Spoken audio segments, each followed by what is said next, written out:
Wanjiku Rigathi, and my firstborn son, Kevin GACHAGUA, a software engineer, and my second-born son, Dr. KISII, a medical doctor who helps me to run family business. Tonight is a defining moment for the people of Kenya. The people of Kenya are in anguish. They are in a state of helplessness. They have no food. They don't know where to get their next meal. They are devastated. They need hope. Tonight, I'll present the Kenya Kwanza plan on how we intend to turn around the economy of this country, put people where they belong, restore their dignity, put money in their pocket, and allow them to enjoy their dignity. I look forward to a very objective debate, no trivialities, issues, so that the people of Kenya have an opportunity to interrogate what we plan to do for them. Thank you very much. Thank you, Mr. GACHAGUA. Madam Martha Karua, karibu, now your 2 minutes for your opening statement. Thank you, Sophia. I was born and brought up in Kirinyaga, and I want to thank my parents who are still alive, thank God, for instilling the values of honesty, hard work, community, and respect, values that hold good to this day. In this debate and in the audience, I have my family, my 2 children, Wawira and Edward, my grandchildren, 4 of them, my brothers and sisters, some of them, others are online. I represent the Azimio hope for this country. Azimio, together with Kenyans of goodwill, is out to rescue this country from the stranglehold of corruption cartels. This country can't breathe. We cannot get the services that people do require because monies intended for public service are going into the pockets of corruption cartels, who then become instant millionaires with huge bank balances. We intend to help this country, to help citizens get their country back, and all the resources of this country will be utilized for the best interests of the entire nation, not a select few. I am here to discuss those issues, and I am glad that my opponent is also talking of issues, which is what we have been calling for in our campaign. I'm able, ready, and willing. Thank you very much, candidates, for your opening statements. Let's introduce the elephant in the room and start this debate. The question of the Deputy President. It has dominated public consciousness in the last 5 years. I'll start with you, Honorable Rigathi Gachagua. What kind of a Deputy President will you be? You have 2 minutes. I come from a background of management. I have been in public service for 15 years. I've been in private sector for 15 years. I've been in legislation for 5 years. That gives a 35-year experience of public service and engaging with the people. I am a hard-working man. I'm very passionate. I have zeal to serve. I'm an active man. I wake up early. I don't take alcohol. I have all the time and the commitment to put my all to serve the people of Kenya. I have a very good idea of what I need to do to assist my candidate, Dr. William Ruto, in the management of the affairs of this country, give him backup, be available, move around the country to implement development programs, listen to the people, be available to the people, because we have the bottom-up economic model. It's about the people. If you have noted, we have gone around the country in all the 47 counties and held economic forums, listened to the people, had very extensive consultative process of what the people of Kenya want from us, and that informed our manifesto. And we were not surprised that critics were saying our manifesto is too detailed and meticulous. It had to be because it had to capture the issues, the aspirations of the Kenyan people, what they want us to do for them. And our manifesto is a clear plan that is informed by what the people of Kenya want us to do for them, to dignify them, to improve their quality of life, and to give them a chance to prevail and be men and women of substance. Thank you. Honorable Karua, the same question. What kind of a deputy president will you be? I'll be a deputy president who is respectful of the Constitution, of the people of Kenya, of my principle, and a person who will obey the rule of law and do the best to support my captain to deliver for this country. The oath of office dictates that the interests of the public are paramount in everything a government does. I will help my captain to stick to the rule of law, to ensure that what is in the Constitution is fulfilled. Our Constitution dictates that we adopt a social market economy where social justice is in the forefront. That is why Article 46, not 47, talks of socio-economic rights. You will notice that in our manifesto, we are talking about giving social support to those who cannot have any income, who do not at the moment have any income. And that's one way of fulfilling the promise of the Constitution and ensuring that Kenyans live in dignity, especially those who cannot afford the basics of life.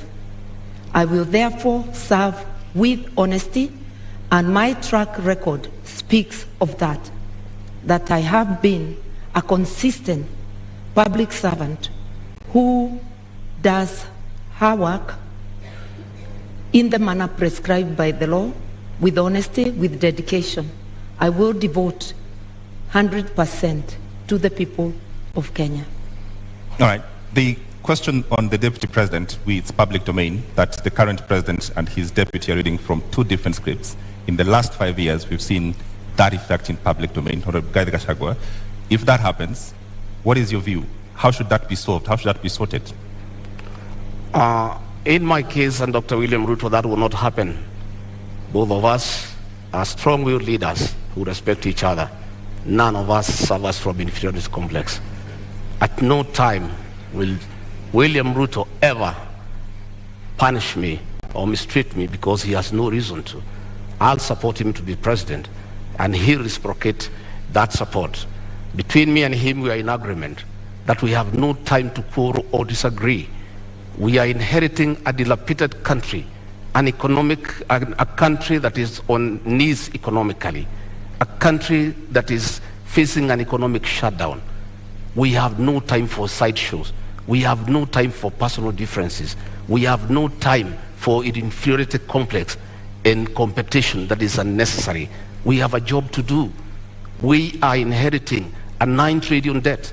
We are inheriting 6 million young people who have no jobs.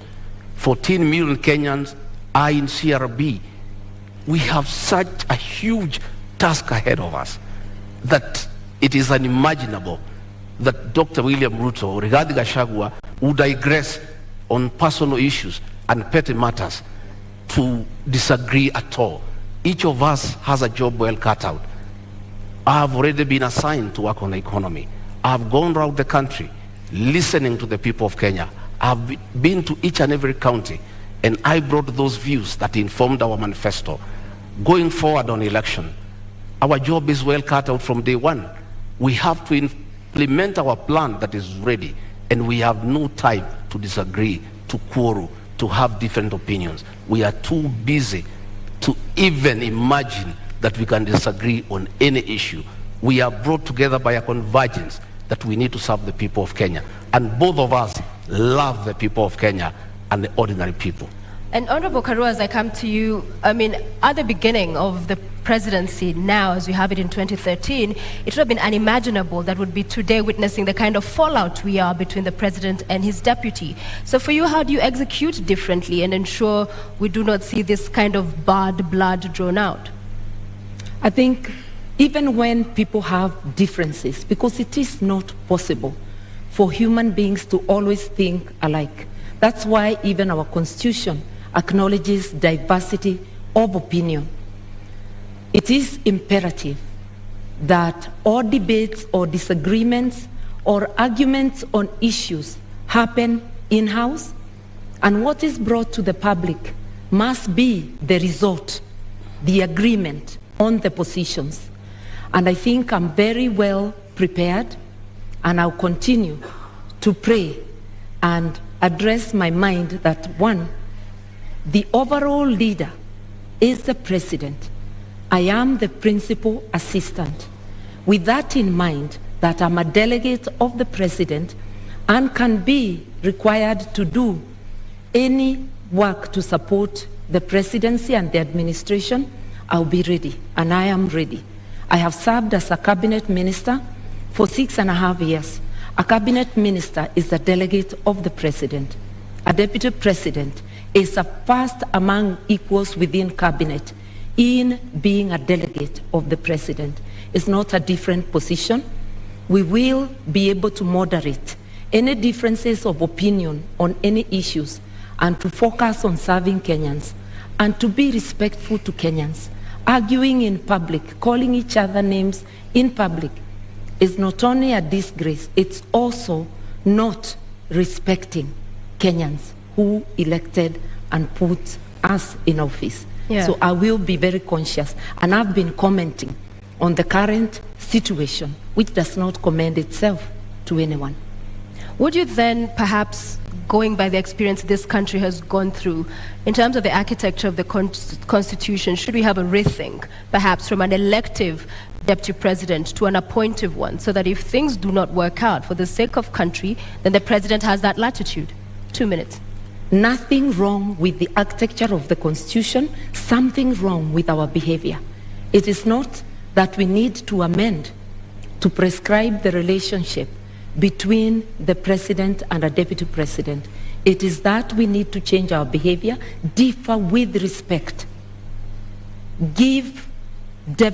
maintain deference for people who are above us, that even when you differ, the way you address them is in a way that tomorrow you can be able to once again sit and work together. And when it comes to my opponent saying that their manifesto or their plan was discussed by Kenyans, I want to remind Kenyans, Azimio was a product of a robust discussion, way ahead of anything our opponents have done. And my captain went around the country and he got Kenyans to express themselves, and that's how Azimio was born. That's how the agenda, the manifesto, was born. Consultative process as prescribed by the Constitution. We intend to continue with consultations, even in governance, because public participation is deeply embedded in the Constitution, which my principal and I fought so hard to put in place. All right, Honorable Guy, the same question. Supposing this were to happen, we've seen before, and it's been part of our history, people call themselves brothers and friends, and then they have a fallout. Supposing this were to happen, would you think it would be possible and great for us to have the deputy president be an appointive position so that the president has the leeway, essentially, to fire you? That is a hypothesis. I like to look at life from a positive perspective. I always look at a glass as half full, not half empty. I have no doubt in my mind that we are a formidable pair. We are a pair that has been brought together by a common convergence to serve the people of Kenya, to spearhead, chaperone, and implement the third liberation. That is the economic liberation for the people of Kenya. And what has brought us together is so important that no sideshows can come in between. The focus that is before us, the need to restore the dignity of the Kenyan people, is such an important aspect of our lives, of our leadership, that it is incomprehensible that we could think of having sideshows and things that are necessary. And by the way, the situation between President Uhuru Kenyatta and William Ruto has not been brought because of ideological differences. It has been brought because of inferiority complex. Right. People must allow strong leaders to prevail. And you shouldn't have a problem when your deputy is strong and sharp and focused. You should just be able to accommodate him and use that as a strength to serve the people of Kenya.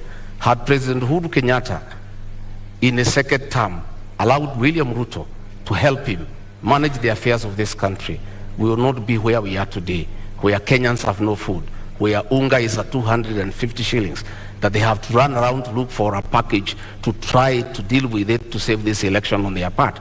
If he had allowed Dr. William Ruto to help him like in the first term, all the stored projects will be going on. He should have used the strength of William Ruto and harness it and use it to augment his leadership and to strengthen it for the benefit of the people of Kenya. However, Honorable Rigathi, just quickly to follow up on that, we have seen Martha Karua in 2009, it was, resign after they disagreed with the president as a minister. You saw the former deputy governor Nairobi, when they could not work with the governor, again resign. So isn't it on principle that those who push for, if it doesn't work out? I don't think it is honorable to be a quitter. I think you must fight from within and pursue what you intended to do. When the Nairobi deputy governor quit, he left a vacuum in Nairobi, and that allowed President Uhuru Kenyatta to bring the military into the city. You know, because if he was there, the mess in Nairobi will not be. You cannot be a quitter. You must fight on. My sister, Martha Karua, quit President Mwai Kibaki's government when Kibaki needed him, when Kibaki was in trouble, when Raila Odinga was making life impossible for him. Mwai Kibaki needed Martha Karua. And at a time when Martha Karua needed to assist Mwai Kibaki, she quit. Mwai Kibaki is and has been the gentleman of Kenyan's politics, an amiable old man, a good man, a respectable man, a man who was listening to everybody. Any leader who could not work with Mwai Kibaki, I have serious doubt that leader can work with anybody else. Just a quick reminder to the audience. In the auditorium, we did agree to a set of rules. Silence, please. No laughing, cheering, jeering. Let's just follow the conversation to allow us to have civil engagement and for understanding and hearing every of the candidates as they articulate their thoughts. Thank you very much, Martha Karua. Response? For those who do not understand principle, they can never envisage resigning. But I do think it is dishonest to continue to take public salary, to take the privilege and all that goes with office when you know you can no longer deliver, either because of differences or because of other things. I respectively withdrew myself by resignation from Mwai Kibaki's government in a respectful manner, no name calling, such that we were able to continue when we meet to sit down and talk. I don't think the same can be said of Mr. Gachagua's principle. Entertaining disagreement outside government and publicly is disruptive. No wonder the government in which Mr. Gachagua's principle serves is unable to fight corruption because it's pulling in two different directions. That is why we have a paralysis today. Honorable Martha Karua, the question on just what happens if you disagree with your principle and if your principles should have the right to essentially let you go, should we relook at that? I think the way the Constitution is, you disagree in-house, you resolve it. I do not think there is anything that cannot be resolved unless if it's something that is unconstitutional that is being demanded of me. I will remember the oath, my oath under the Constitution, that there are things, if they are outrightly illegal, I certainly cannot be party to. But happily, my principle is a believer in the rule of law and constitutionalism. And he is also a man who views everything through the lens of social justice. That is why we have a dignity package for those who cannot afford meals on their table. That is why we have Babacare to rescue Kenyans from lack of access to medical service. I never publicly berated the government that I served or the president that I served. I just said my hands were tied and I withdrew. My principle differed with Mwai Kibaki, but all he said to the public is that I was not consulted. How they went back room and resolved, we never know. We only know they came out with a unanimous decision. That is what people who have respect for the public do. People who have respect for their offices do. But holding an office while not serving is dishonesty. Honorable GACHAGUA, the same question, I realized you didn't respond the last time. Should this be an appointive position? No. In fact, the framers of the Constitution were very clear that a deputy president needed to enjoy mandate directly from the people. Why Azimio cannot push William Ruto to resign is because William Ruto is not an appointee of President Uhuru Kenyatta. He is elected by the people of Kenya. If it was the previous constitution, William Ruto would have been sacked a long time ago and replaced with Gideon Moi. And that was the plan. The plan was to provoke him, intimidate him, humiliate him, that they share the same issues and the same values. But because William Ruto was elected, he was able to hold on to his position. And he continued serving the people of Kenya when he was assigned duties by the president. All the time without failure is to welcome the president and the Nyayo National Stadium. And he has done it in style because that is the duty has been allocated.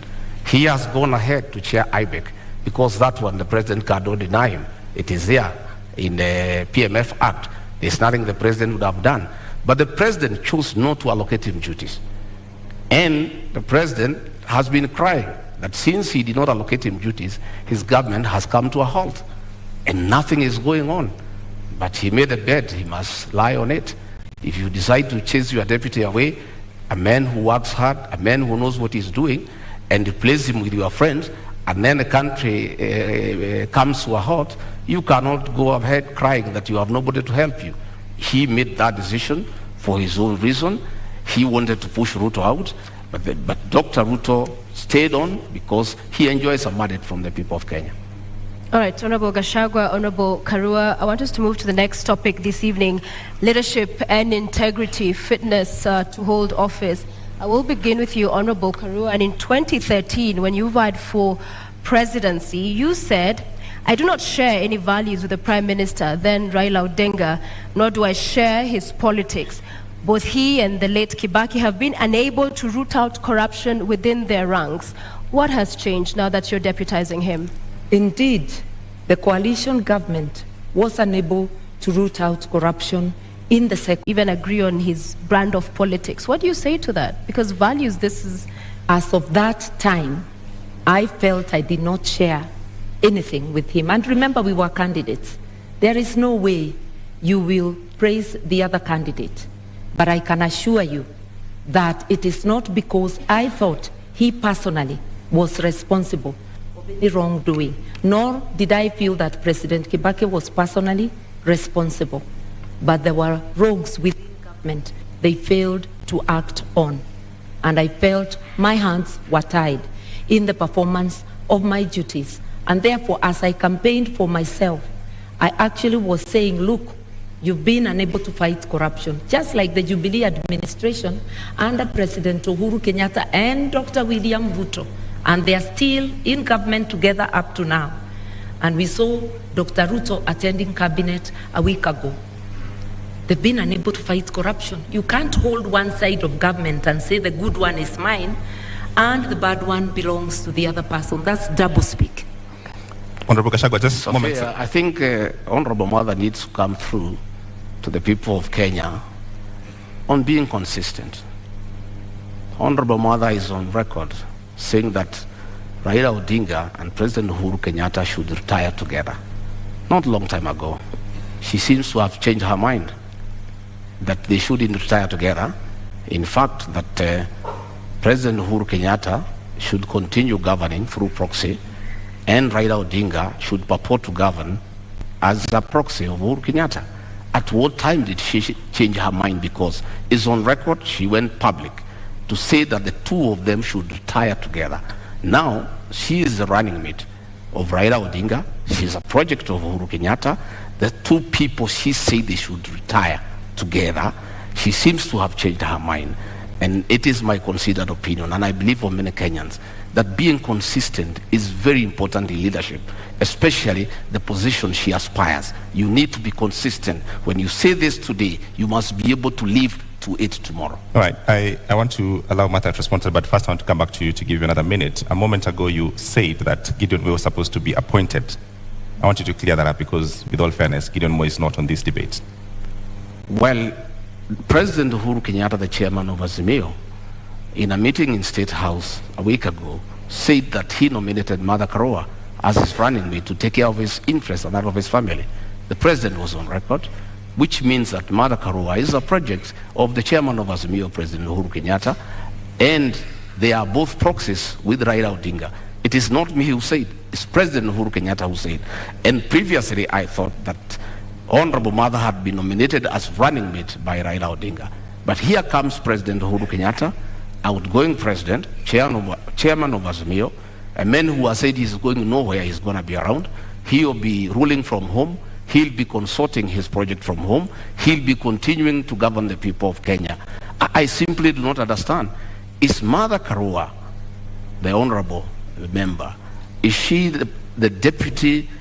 Is she the running mate of Raila Odinga, the project, or is she the running mate of Uhuru Kenyatta, the project master? Okay. She's who's running mate? Okay, Martha Karua is in the building. It is true that both I and my captains are projects, but projects of the people of Kenya, whom my captain consulted, and by public demand, he was called upon to take leadership.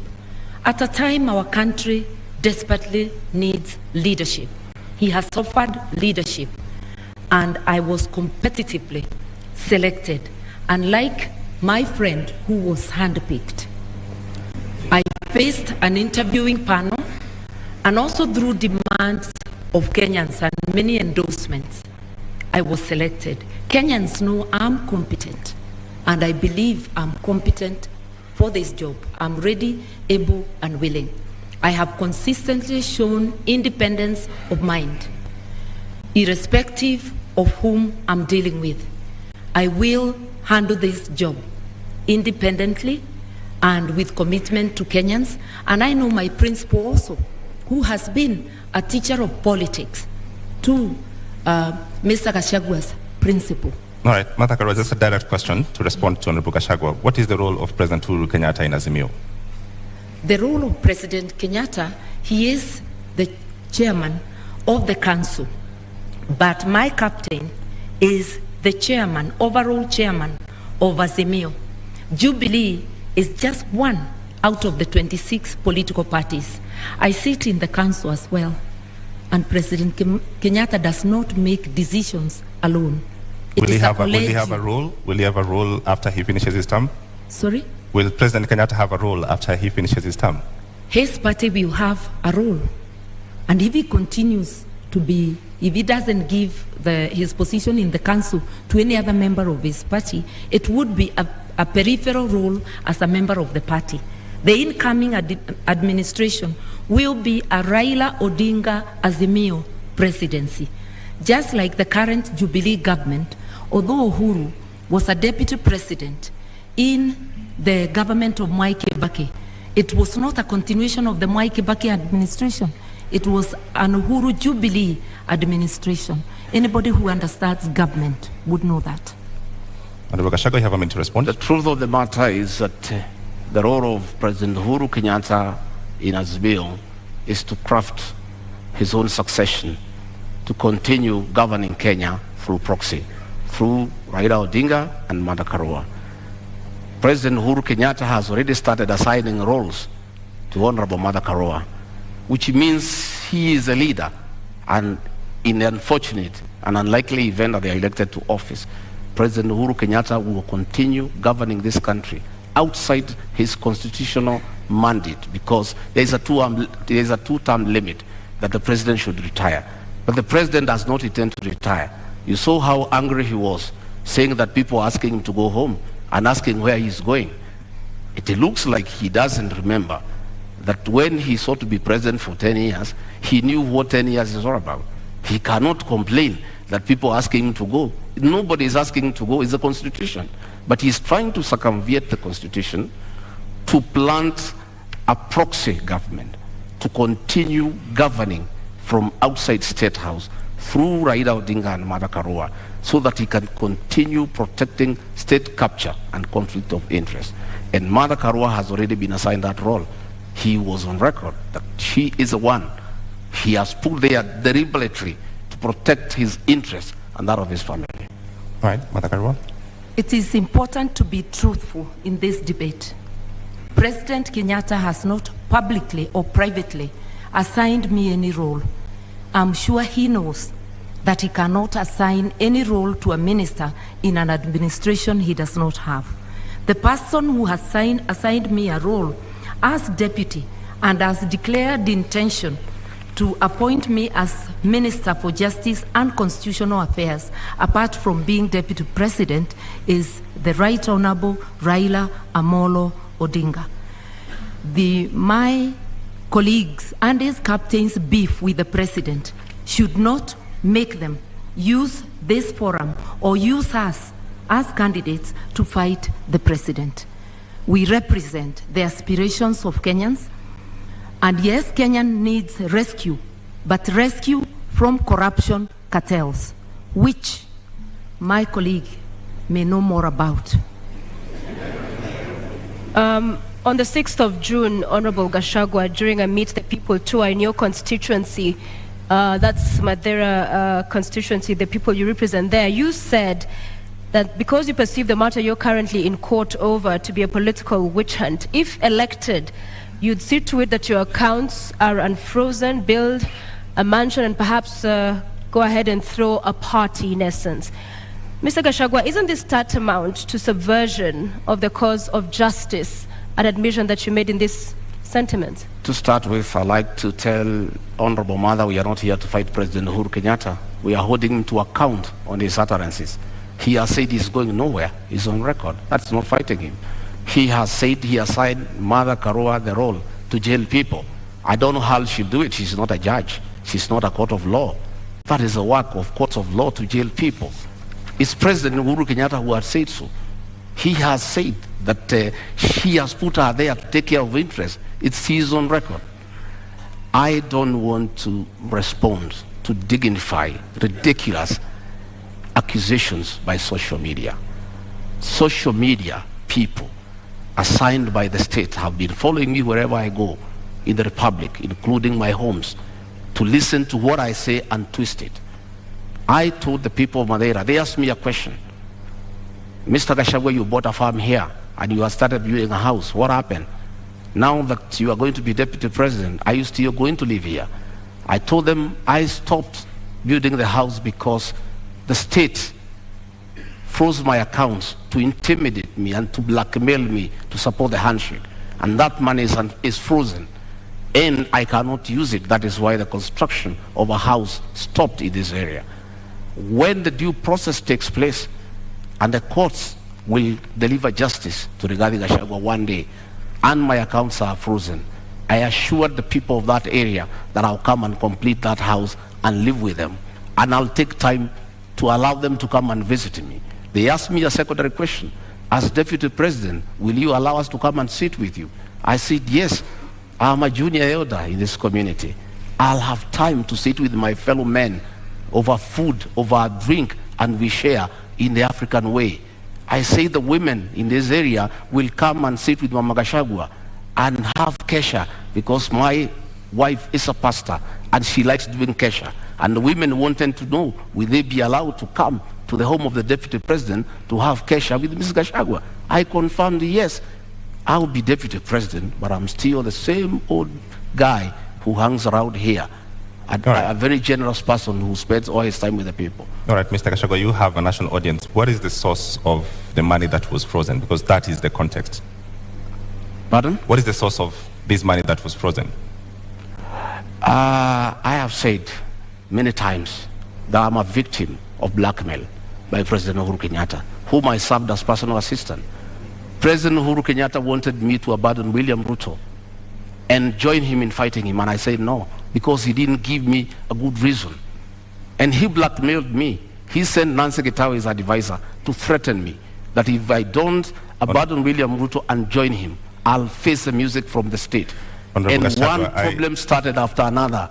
They froze my accounts, KRI froze all my companies, then they arrested me on trumped-up charges for 1.5 years, no evidence in court, nothing.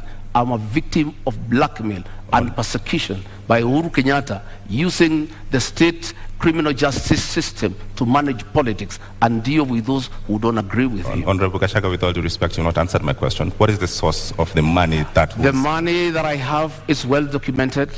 I am an astute businessman. This is money that I made during the reign of Mwai Kibaki when the economy was thriving. I made over 200 million and invested in an account. And that account has been running for the last 8 years, and nobody has ever asked me a question. In 2013, when I supported Uhuru Kenyatta, I still had the money. In 2017, when I supported him, I still had the money in my personal account. This is money I have accounted for. It's clean money. I am a good businessman. And in the fullness of time, I'll be vindicated. KARUA. I was really hoping that my colleague would explain to us how an individual finds 5 billion shillings in their accounts. But I hope one day Kenyans will be able to know money that was transferred to his accounts in the last 10 years of the Jubilee administration. But that's for him to account. I believe as leaders, we have to be accountable.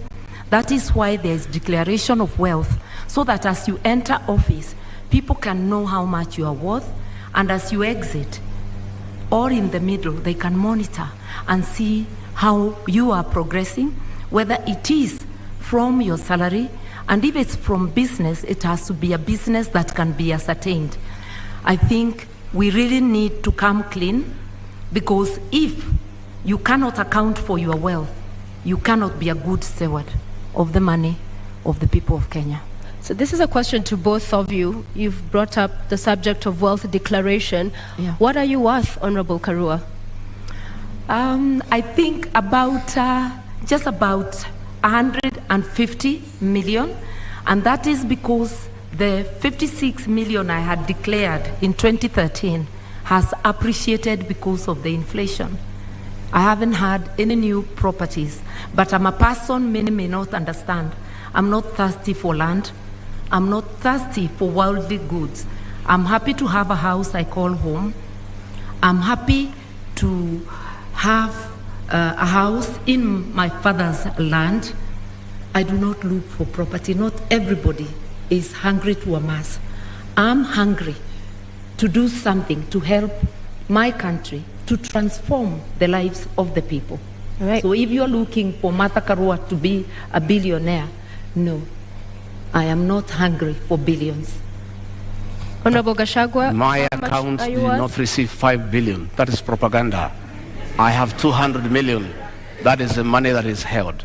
200 million, 64 million. I worked in the Ministry of Lands and Settlement. 10 million, I worked in Kenya Power. 33 million, I worked in the Ministry of Livestock. Another 46 million, I worked in another organization called PATEC. Up to 200 million, that is all the money. But when you set policemen to investigate, they don't understand accounts. When you save money in a fixed deposit, it leaves your personal account into a suspense account. A normal policeman looking at it, movement in and out 4 times a year of 200 million, he thinks you have 800 million within that year.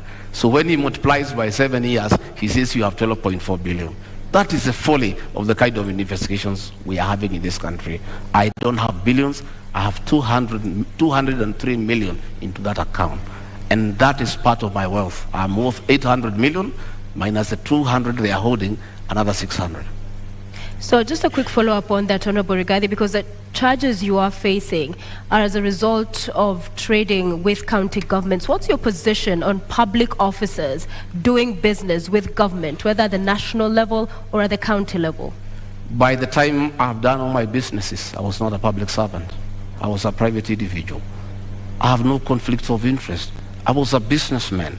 I applied for tenders and competed, open tenders and won, and did construction business and did supplies, and nobody is complaining. Today, those charges against me, no evidence in court, nobody is willing to record a statement. Clean business. And I never traded with institutions because I was not part of any government. But this is when your business brother... I did in 2011, I did in 2012. You know, when they say that my brother was governor, my brother became governor in 2013. I did business in 2008, in 2009, in 2010, 2011. And that money is there, and it's all documented where it has come from. But nobody is bothered because they just wanted to punish me. But they wanted to blackmail me into supporting the handshake. And I'm a man of principle, and Uhuru Kenyatta knows that. I respect my conscience. I will never be intimidated. And I can tell you, many governors today supporting Azimio is because they were blackmailed like me, and they gave in. Honorable GACHAGUA, just clarity. In 2009, 2010, there was no county governments. Which government did you do? Sorry? There was no county governments in 2009. I'm saying I made money in 2010, in 2009. There was no county government. I didn't make money with the county government. I never did business with the county government. I said I worked with the Ministry of Lands. I worked with the Ministry of Livestock Development. So you cannot say that there was conflict in Nyeri because I did this business long before county governments came into place. But Honorable GACHAGUA, the matter in court is about doing business with county governments. I'm saying the matter in court is a matter that is on fabricated charges. And that matter will be coming in the fullness of time. What I'm talking about is the money that is held and where it came from. As to the allegations, as the matter before court, there is nothing. It's absolute lies. There is nothing. And in the fullness of time, and that is why, even after sending 200 policemen to arrest me in Nyeri and drag me naked in front of my wife, in front of my workers, drive me to Nairobi, lock me for 4 days, 1.5 years later, not a shred of evidence, nothing. That is why the case has not taken off. They have slated it for September later this year, but still nothing has been presented to us. Our lawyers have been asking, give us evidence against Rigathi Gachagua. It's not forthcoming. It does not exist. It's a fabrication. It's blackmail. It was a way of trying to force me to abandon William Ruto. Okay. But I was not intimidated. I remain on board. Okay, Honorable Karua, you have 2 minutes. An Azimio government will have a policy position that graft cases and all serious crime should be investigated and prosecuted within a given time, within 6 months to be specific, so that people like my colleague here, Mr. GACHAGUA, anybody charged with crime against the people, within 6 months, we ought to know whether they are guilty or not, so that people don't seek public office when having baggage of cases.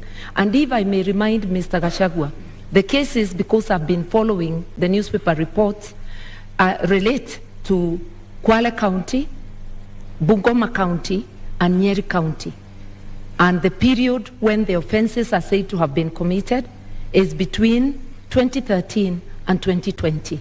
So it is important, even from a personal position, that a person gets cleared and that you do not instruct advocates to delay the cases, because what we are having in our courts is really a circus, where one is charged, you are holding public office, you continue holding public office, elections come, and now we have seen new language in the courts that to allow them to campaign, the case is further delayed. Kenyans need to know, and even the person accused needs to know, so that they do not give excuses. We have repeatedly said with my captain that whether it's my daughter, my blood relative, or a member of the opposing camp, the law must apply equally to all. And everybody must have a swift chance to clear their name in court or for the court to declare them guilty. We are here to help Kenya organize itself in that manner by engaging with the players in the justice system and having a policy position. All right, Honorable Gachagua, you have a minute to respond. For clarity, have you done business with county governments? Allegations remain just allegations. Honorable Mother knows, and I'll never take her on allegations. A British newspaper accused her of receiving a bribe from BAT, but I cannot come here and accuse her that she's corrupt because of that allegation. Because an allegation is an allegation. The people of Kirinyaga have been complaining that she used her office as justice minister to take land in South Gariama and give it to her relatives. But that is just an allegation. The issue here, Sophia, the issue here, we would like the issue here, Sophia, is that we need to allow. Would like to remind the members of our audience to please do not cheer or jeer and allow our candidates to present their issues. Please go ahead. The issue here is that we need to allow independent institutions to fight corruption. President Uhuru Kenyatta has cried inability to fight corruption because he was lenient. He was lenient because the people involved in mega corruption are close to him, both in family and friends. That is why he was lenient. But had he allowed independent institutions to fight corruption, the issue of leniency would not arise. Had he allowed independent institutions to fight corruption without getting involved, Rigathi Gachagua would not be in court, because independent institutions will never take people to court without evidence. What the Honorable Karua is saying, that we need a law to hasten cases, is not the solution. The solution is to take cases to court when you have evidence. Martha Karua, you have a minute to rebut. I just want to let Mr. Gachagua know that I do not have an iota of public land anywhere, in Kirinyaga or anywhere. I do not own land in South Gariama. I am glad he knows they are just allegations. And I challenged the current administration that is there, and I'm not in power in Kirinyaga, that if there is truth to that allegation, then they must swiftly take me to court and recover. So once you challenge those making the allegation and they don't do anything about it, then the matter is closed. The only land I own in Kenya is the house I live in Nairobi, and the house up country, which is on my father's land, and he has included my name in the title. I said I'm not land hungry, and I'm not hungry for material wealth. Those who are hungry may never understand that. Relating to BAT, it was money paid to my campaign secretariat by a donor, not paid to my personal account. Later, it transpired that it was money from a company. The matter has been investigated in UK, and the file has been closed. I also challenged the DPP of the government Gachagua's principal serve in 2016 to investigate and prosecute me. Right, so those matters are allegations. Thank you very much. Time is up. But now that we're talking about funds, you all are traversing the country with choppers and legions of teams. How do you finance your campaign, Honorable Gachagua? How much does it cost? Pardon? How much does it cost to finance your campaign? Pardon? How much does it cost to finance your campaign? Oh, the sound is not working here. Sorry. I can't hear you properly. Apologies for that. Yeah. How much does it cost to finance your campaign? Well, it's difficult because we don't have a centralized command. Our campaign, we are raising funds from people, and mostly is in materials, is in donations in terms of choppers, in terms of vehicles, in terms of fuel, in terms of personnel. And really, what you need in terms of cash is not much. This campaign of Kenya Kwanza is bottom-up driven. A lot of hustlers have taken time to give their all in terms of time, in terms of materials, in terms of support in kind. There isn't much about cash. So it's very difficult at this stage to quantify and say, this is the amount that we are going to use for this campaign. What I know is that in the next 1 week or so, we'll now be talking about real figures, because we have to mobilize agents, we have to mobilize vehicles, we have to get people to protect the vote. Those people need to be given allowances. That is when now we will come to the cost of the real campaign. All right, Martha Karua, the same question. How do you finance your campaign? Through public donations in cash and kind, We had a fundraiser just the other Friday, but the donations are a continuous process. The Azimio campaign secretariat is keeping tab.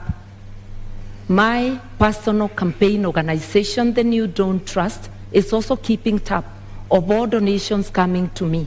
And it is the organization that had received the money you asked earlier for BAT. I do not mix campaign money with my own funds because you have to maintain integrity even with donations. We have choppers donated. There is a chopper I personally use, which is a donation from a kind corporate friend. And we have many such donations. And I want to remind Kenyans, my captain, the Honorable Raila Amolo Odinga, has had choppers in his campaign even when he was out of government. Like the 2007, I think they flashed more choppers than the PNU side I was in that could have. He is a man known for his capability to mobilize resources, both human and financial, for campaign. And I'm very lucky to be his running mate. Talk to us, Honorable GACHAGUA, about corruption and election campaigns financing. A lot of opaqueness there, clearly, even from this engagement, and laws around politicians being accountable and there being an eye inside what's going on have not seen day of light. So what are your thoughts? Is there any nexus there? Well, you know, campaigns, and you really cannot control the nations because people support a certain candidate for a certain reason. And it behoves upon the candidate to receive donations that are well-meaning and donations that are not tied to your win and what you need to do for people after. And that is the basis of our campaign. I personally have many friends who are supporting me. They have not demanded anything for me in return when we form government. They think we have got a good plan. They think that we need to be given an opportunity to run this country and turn it around. They think that the real thing is the economy. They think that they need to help us to move around the country. And they are well-meaning. I wouldn't say the same of my colleague here because their campaign is being run with the public resources. You are aware that the PS Interior has been meeting chiefs and assistant chiefs who are public servants and give them instructions to work for Azimio. You have seen their meetings being attended by chiefs in uniform. That is misuse of public resources. We have seen funds from Harambee House, from the confidential expenditure, being put into this campaign. Many of the town hall meetings they are holding in the Mount Kenya region, all the delegates are given 1,000 shillings to go home. And that is money from public coffers. Do you have evidence of this? Oh yes, we have photographs, we have recordings, we have audios, they are there. We are always well appraised because many of those people who go to receive that money are actually our supporters. And they say they don't want to allow the elephant to die with the tusks. They need to remove the tusks before it is dead. That is what is happening. And public servants, the Cabinet Secretary for Interior, is on record campaigning for Azimio. The Cabinet Secretary for ICT is on record campaigning for Azimio. These are public officials. They are public, they are paid with public money, but they are campaigning. That is misuse of public resources. And my colleague here, who says he's a stickler of the rule of law, has not condemned that because I would want her to condemn that because she says she's a stickler of the rule of law. And if she finds public resources are being used to propel her to office, she should be bold enough to say that is wrong. She should speak out against the misuse of chiefs and assistant chiefs by the PS Interior to campaign for her and her boss. Okay, Honorable Karua, just to build on that, all corruption scandals, Eurobond, Kimarer, Afia House, Kepsa, do find a dotted line into politics. As you respond to this question, how does Azimio and yourself going to deal with these questions that we have to deal with now? May I begin there by saying that Azimio government is very clear on what it will do. Both my captain and I have repeatedly said there will be no sacred cows. Anybody involved in corruption will face the law, irrespective of who they are. As for campaigning with public resources, that's a publication. What I know is that every presidential candidate is entitled to security. So there will be security apparatus, whether it is the Deputy President's campaign or the Right Honorable Raila Amolo Odinga. We mobilize our own meetings, using our candidates, using everybody. Anybody who attends, they attend on their own volition. Yes, there are some cabinet secretaries who have attended our meetings, but they have sometimes attended as a by the way. When they attend deliberately, it's of their own volition, and it's not because we need them to mobilize. Let nobody forget that there is no political operator who can mobilize more than the Right Honorable Raila Amolo Odinga. I also personally do not need help to mobilize. I've been in this game for 30 years. When Mr. GACHAGUA was still a DO, I was in politics. All right. You have a response to that? 1 minute rebuttal? Well, I have no rejoinder for that. My request is that it's about time we move to the real issues that the people of this country need to know. What is our plan? We have talked many issues, and that is a good thing. But the people of Kenya need to know, what does Rigathi Gachagua and William Ruto have for them? I'm hoping that debate will come around tonight, because it's important. Because many Kenyans are glued to the screens. They are waiting to hear. They want to know about health. They want to know about education. The public service wants to know about their issues. The police service wants to know about their issues. There are many people waiting, and I think I am guessing they must be getting information. Yeah. Honorable GACHAGUA, we are getting to that. 20. I want to tell you what is state capture and conflict of interest. This is Gazette Notice Legal number 1112, dated 26 June 2019. In the exercise of powers conferred by Section 106 of the Stamp Duty Act, the Cabinet Secretary of the National Treasury and Planning, on the recommendation of the Cabinet Secretary for Lands and Physical Planning, directs that the instruments executed in respect of the transactions relating to the merger of NIC, PLC, and Commercial Bank of Africa shall be exempt from the provisions of the Act. By a single signature, these two companies owned by the first family were exempted from paying 350 million. These are rich banks who have made money from domestic borrowing. They have lent money to government. They are in Fuliza. The owners are the richest people in Kenya. They were exempted from paying 350 million. Money that can put up 35 level 3 hospitals in Kenya. That is conflict of interest and state capture. That is chronic corruption. It's worse than the corruption associated with public procurement. And that is what we must deal with. Okay. We must deal with state capture. We must deal with conflict of interest. There is a railway line between Nairobi and Nyanyuki that was put up at a cost of 3.8 billion. That railway line serves one company that supplies fuel to Nyanyuki. All right, Honorable GACHAGUA, thank you very much for this. Unfortunately, I cannot authenticate this document. You asked me what the state capture. I'm giving you time, but I cannot authenticate the document that you just read right now. So I've seen in your manifesto that you will put a commission to investigate these bribes. Would you go after the first family? We will not go after anybody. We'll go after all those who are in state capture and conflict of interest. Who are they? But what are you saying? That will come out in the commission. I'm saying there will be a commission, because the real corruption that we need to deal with, not what Honorable Mother is talking about, is state capture and conflict of interest, where the people in power have used their offices to usurp public resources to their advantage and to the disadvantage of the rest of Kenyans. You are aware that the milk industry has been monopolized by state capture and conflict of interest, where the owners of that monopoly decide how much to buy from the farmers and how much to sell to the consumers. So, Honorable, and extort the people of Kenya. Clarity for the Kenyans who are watching. At the center of government is President Uhuru Kenyatta. Yes.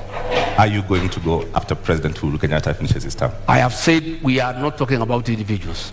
We'll deal with state capture and conflict of interest. Anybody who is involved in state capture and conflict of interest will be held to account. The first family, sir. So grab the bull by its horns. Don't perhaps cut around the issue. You are talking about the first family. So in essence, you are saying you will go after them. Isn't that? I am saying this is state capture. I've given you an example. You will feel for yourself what needs to happen. All right. And I am saying that is what we need to deal with. You know, state capture. And that is why the president will say he is lenient. He cannot deal with state capture. He cannot deal with conflicts of interest. Okay. He can't. Thank you very much. Rabata, we have 2 minutes. I want to help Mr. GACHAGUA. State capture is the repurposing of the state to serve individuals rather than public good. And corruption cartels in this country, whoever they are, have strangled the country. I opened by saying Kenya can't breathe. Our health services, their money is taken. The money for agriculture, for fertilizer subsidies, money for building dams such as Kimwerel, Arol, Galana Kuraru, which was supposed to help Kenya feed itself. That is what state capture is about, that every penny intended for the public, a majority of it is ending up in people's pockets. This is not about families or individuals. It's cartels, and cartels are organized people, gangs of criminals, because what they are doing is committing crime. And you don't need a commission to punish crime. You just need serious law enforcement. And if you find roadblocks, that cases are taking too long, then Parliament can be used to do its work, to consider proposals from the government, to pass laws that fast-track such cases. We all know that election petition cases take 6 months. Why can't corruption cases similarly take such a period? That is the debate that must go to the National Assembly. Mr. GACHAGUA serves in the National Assembly. I have not heard him talk about corruption except when defending his own position in the case he's involved in. In contrast, I'm out of Parliament. I've been vocal, whether it's KEMSA, whether it's any other corruption. And I've also been vocal in upholding the rule of law and reminded my brother President Kenyatta that he cannot serve beyond his term, a position he holds at this moment that he is going home. So, Honorable Karua, do you agree then that there's state capture in Kenya? And secondly, what do you make of their proposal to form a commission of inquiry into the same in Kenya if elected? That just expresses their reluctance to fight corruption. In fact, Mr. GACHAGUA's principle is captured on tape in an interview in this country, saying that corruption, he doesn't think corruption can stop a nation from developing.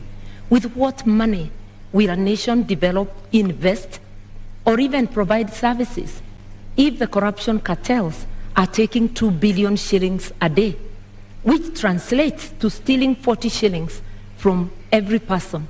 In an average household of 6 people, that's 240 shillings, 2 packets of unga at the discounted price of 100.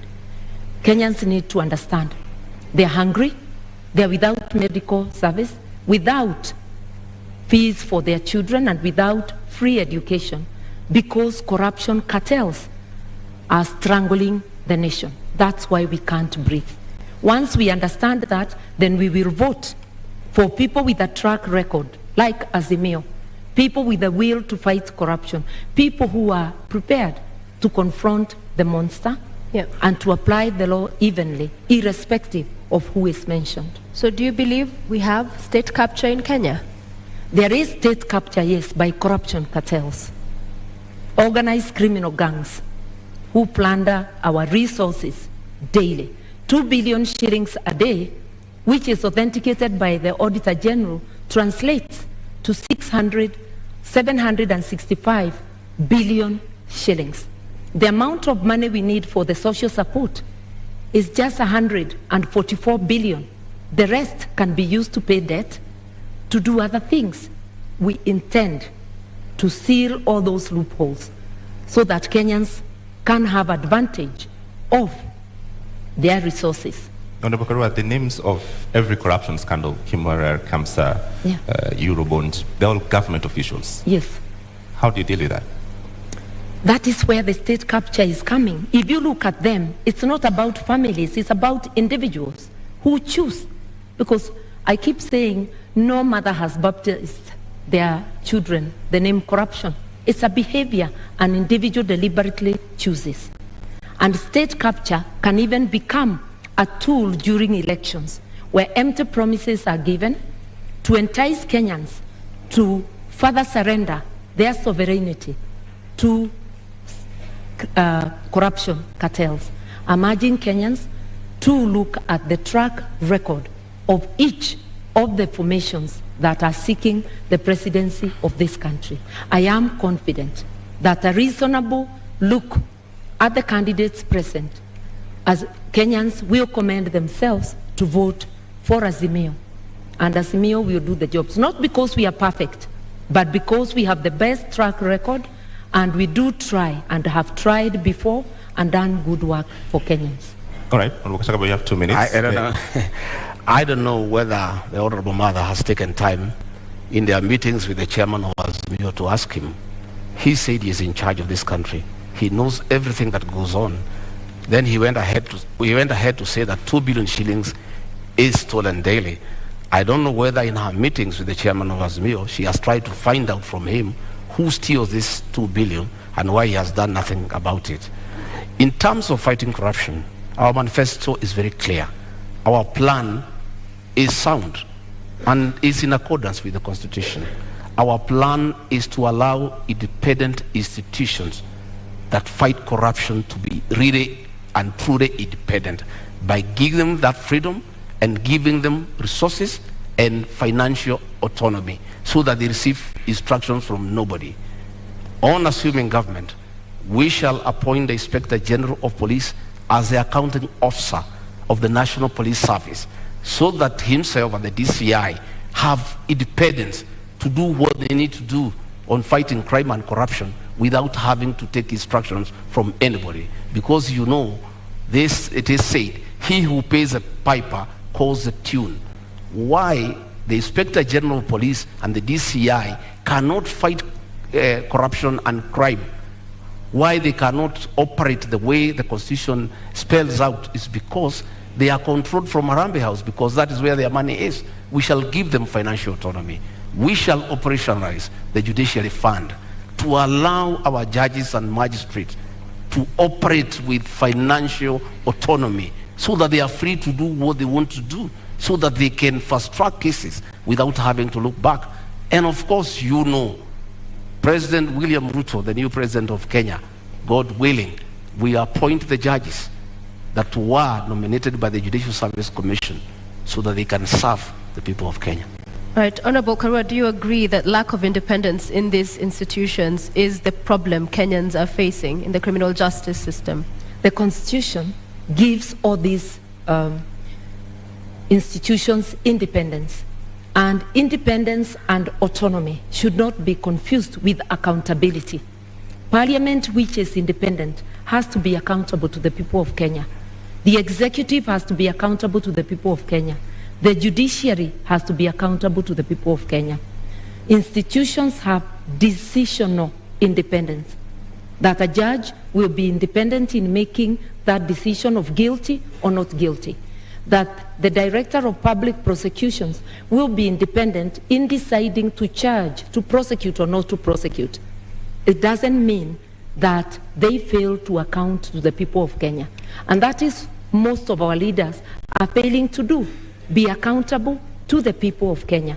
You go to office to do your own business, where you will find that quite a number of people who are parliamentarians are trading with the counties, are trading with the government. So who is the watchdog of the people? The law forbids it. Conflict of interest.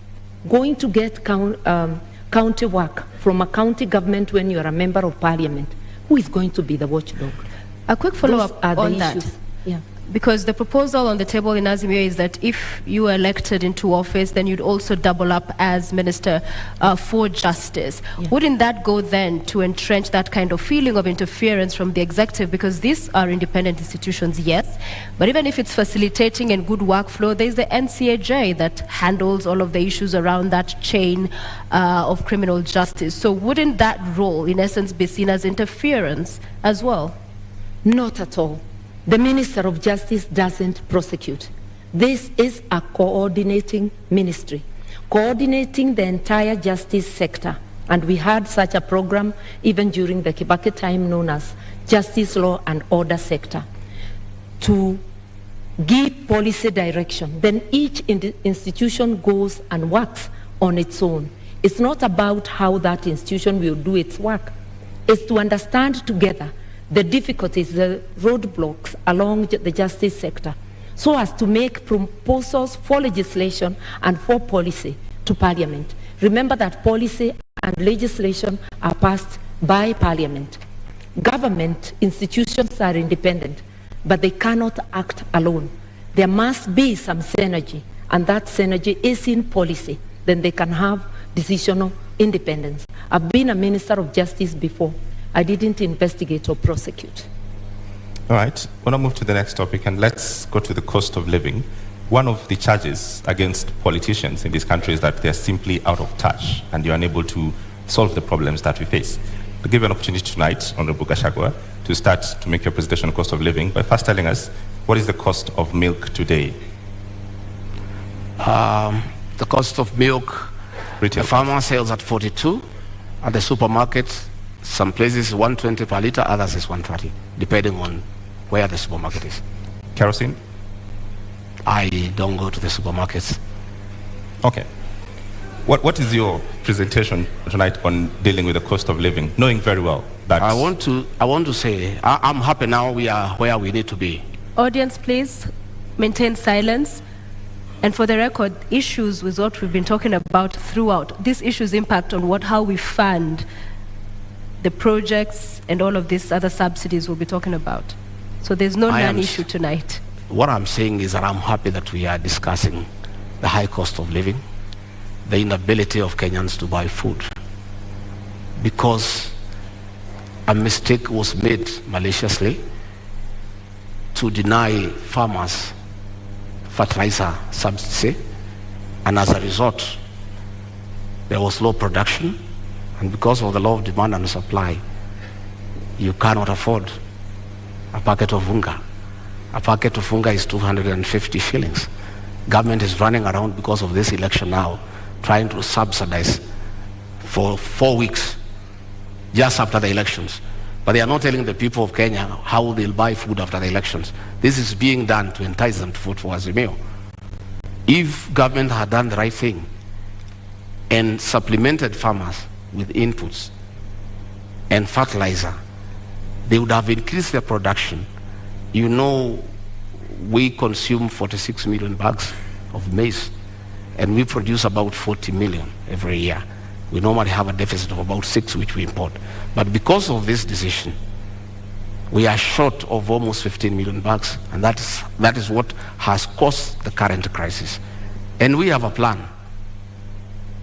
On our first month in office, we intend to bring down the cost of fertilizer from 6,700 to 2,500. That is DAP. That is the main fertilizer for planting. Okay. And that will enhance our farmers to produce more, so that we have food security, and probably we even have some surplus for export. Thank you. Honorable Martha, same question. What is the price of bread today, and what is Azimio plan to reduce the cost of living? The price of bread, the bread I buy, is 80 shillings. But there are various types of loaves, so I will not pretend to know what each loaf is costing. But I know that the price of foodstuffs, of essential commodities, has gone up, and the fuel prices are generally the trigger that gets them high, coupled with corruption. My friend, Mr. GACHAGUA, is talking of giving their government giving fertilizer subsidies. He is in Jubilee and therefore part of Jubilee government. He is in Parliament courtesy of Jubilee, but he doesn't know that currently the Jubilee government has a fertilizer subsidy and a bag is retailing at 2,900. The only problem is with the distribution because the cartels are making sure that they buy most of it. Only a paltry gets to the farmers. It's again sold at the higher price. For us, the first, second, and third agenda is to fight corruption. Governments have subsidies to cushion farmers because of, and to cushion the people because of a series of things. We have war in Ukraine, which has seen foodstuffs rise for countries that depend, are not self-sufficient and buy outside, Kenya being one of them, fertilizer and other things. But the money for subsidy, for helping our people with the cost of living, is going, majority of it is going to the cartels. That is where the problem is. The money meant for Galana Kulalu irrigation scheme, which could have helped with our food reserves, was stolen. Kenyans know even the fertilizer there was a scandal. Maize there was a scandal. Kenyans know who are responsible for those scandals. And Mr. GACHAGUA is also aware. And together with his captain, they may know more. All right, since mother, who is actually my mother, my late mother is Mother Karigo. Since she joined government, she has been consumed by the lies of the same government. If the honorable mother moved around the country, the lie she's giving here that fertilizer is 2,500, she will feel really sorry. If she went round to Kemunye, her hometown in Gishogo, the cost of DAP is 6,700. The cost of CAN is 5,900. The cost of 17 is 5,800. The cost of 20 is 5,900. And the cost of urea is 7,200. That was just a lie by the Minister for Agriculture. There is no fertilizer that is available for 2,500. You can walk around to any shopping center, including our hometown. These are the costs of fertilizer. And I want to say, let us stop deceit and lying to the people of Kenya on national television. When my sister here, mother, tells the people, farmers, that fertilizer is 2,500, they start having very serious doubts about her credibility as a future deputy president.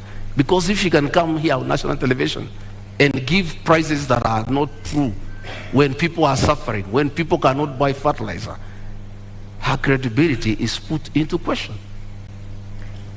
A quick I've indicated that the subsidized fertilizer, he's correct, is not available at every retail shop, but it's available at the stores of the national, at the depots of National Cereals and Produce Board. It is a project of the Ministry of Agriculture. I've heard the minister talking about it, and I know of farmers who have accessed it, but I know, and I have stated, it's riddled with corruption and it's not getting to the people. The honorable thing Mr. GACHAGUA could do, when you are not aware, you just say you are not aware. You just don't dismiss things as lies when they are happening. The problem with Kenya, money meant to cushion farmers, to cushion consumers, is going to corruption cartels. That is a big problem, and which, as the Mayo government, will rescue Kenyans from. All right, I'm going to give you all 1 minute each to talk to first 100 days on how you'll deal with the cost of living. I'm aware 100% there's no fertilizer anywhere for 2,500. I'm a bottom-up man. I move around this country. It's simply not available. In the first 100 days, we want to do several things. One, bring the cost of food down, bring down the cost of living, bring fertilizer subsidies from 6,700 to 2,500. How will you do that, sir? We'll provide funds for that. These funds that are being proposed now for bringing the packet of unga down for 2 kg is what is supposed to go to fertilizer so that we have a long-term solution. The other one is not sustainable. It's a short-term thing for the elections.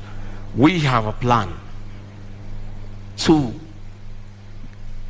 focus on primary health care, where community health volunteers are given an allowance to boost their morale and increase their efficiency to deal with preventive medicine as opposed to curative medicine.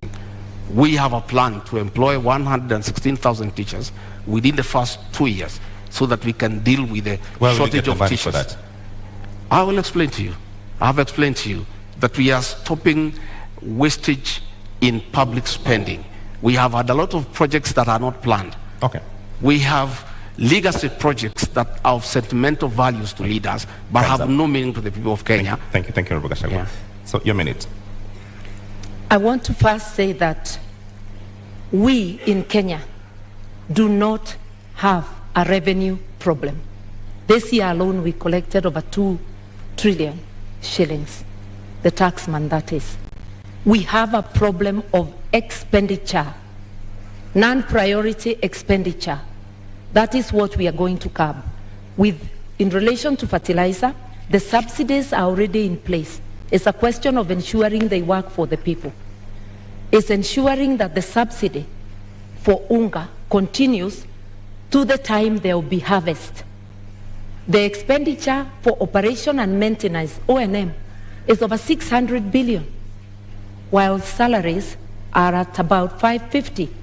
You can see operation and maintenance overshooting salaries. We will prioritize what needs to be prioritized to help Kenyans move forward. And for all the things we have said we'll do in 100 days, I have acquainted myself with the budget. The budget lines are sufficient with optimal use. Mr. GACHAGUA serves in the parliament that passed the budget.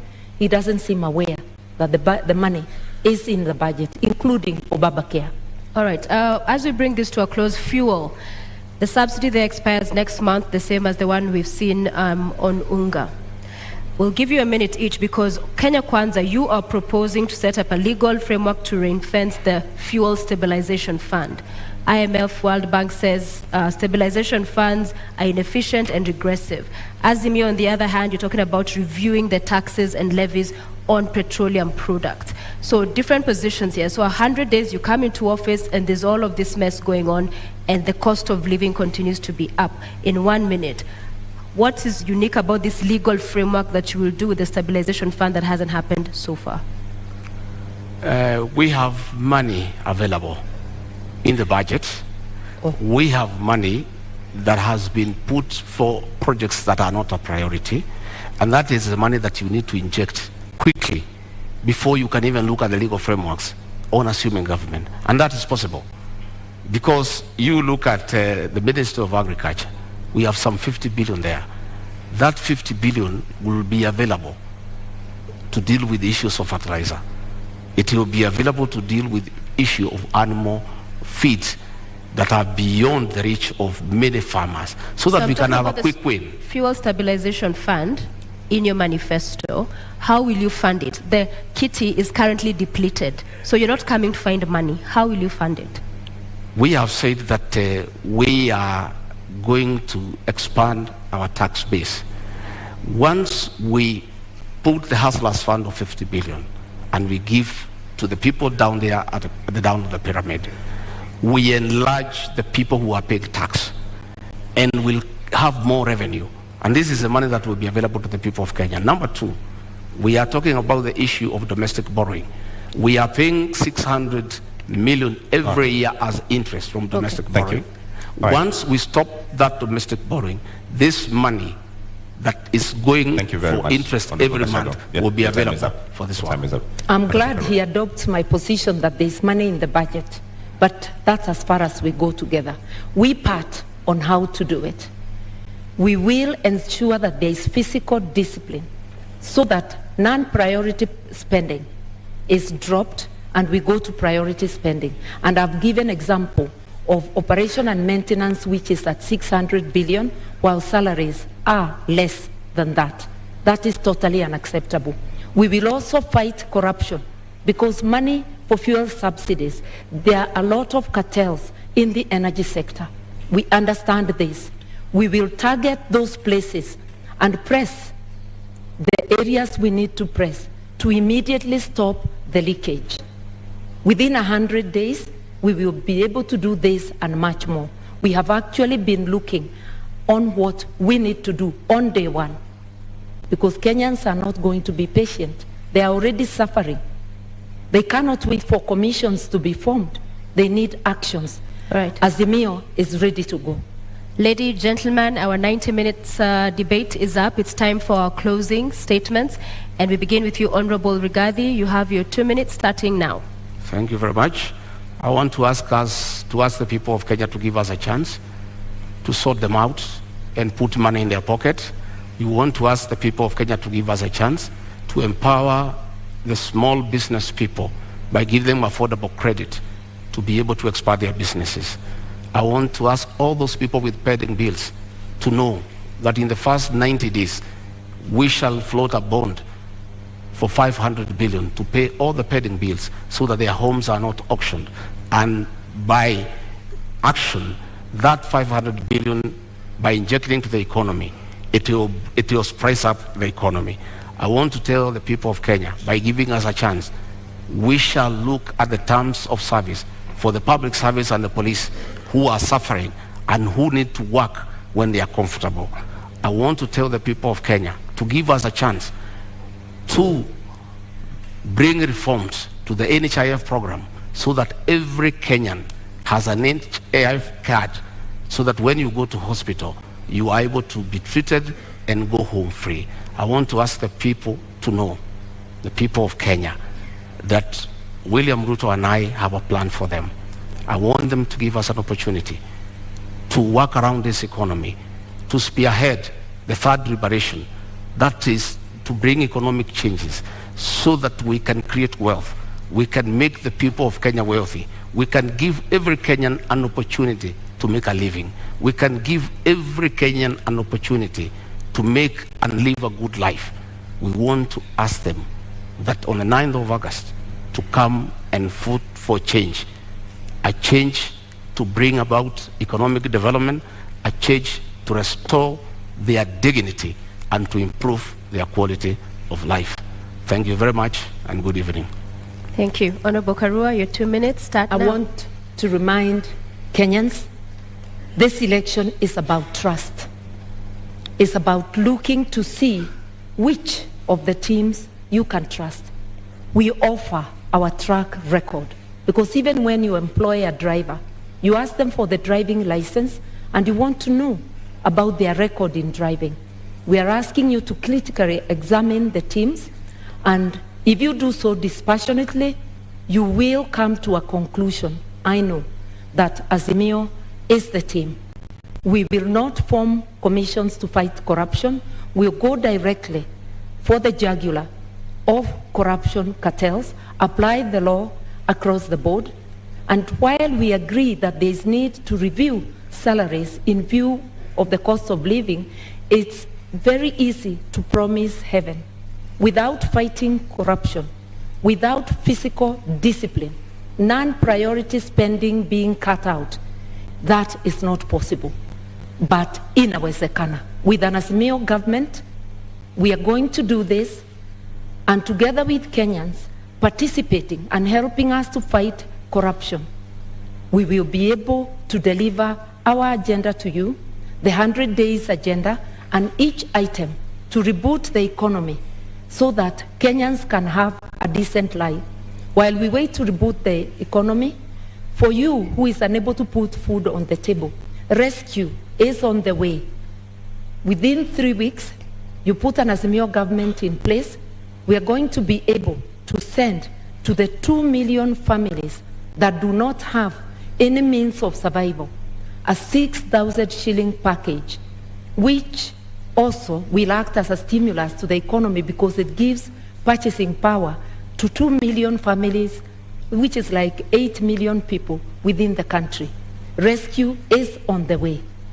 All right. We shall finally have our country back. Vote Azimio. All right, thank you very much, Honorable Martha Karua, Honorable Rigathi Gachagua. We've come to the end of our Deputy Presidential Debate 2022. I invite you to shake hands. Thank you very much. You've all done very well. Thank you very much.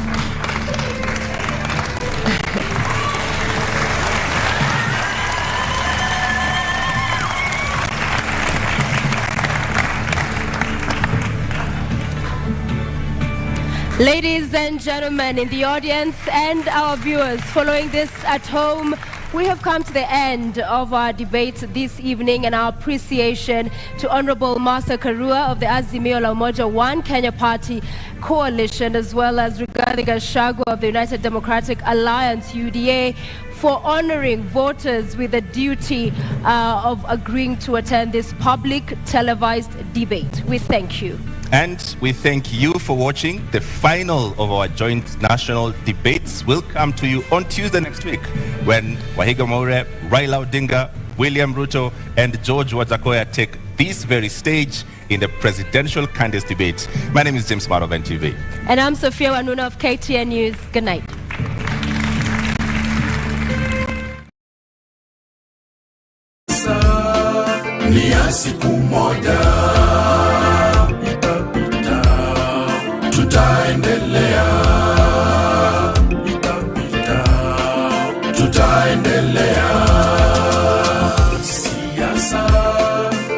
Siku moja, siasa ni ya siku moja, itapita, tutaendelea, itapita, tutaendelea.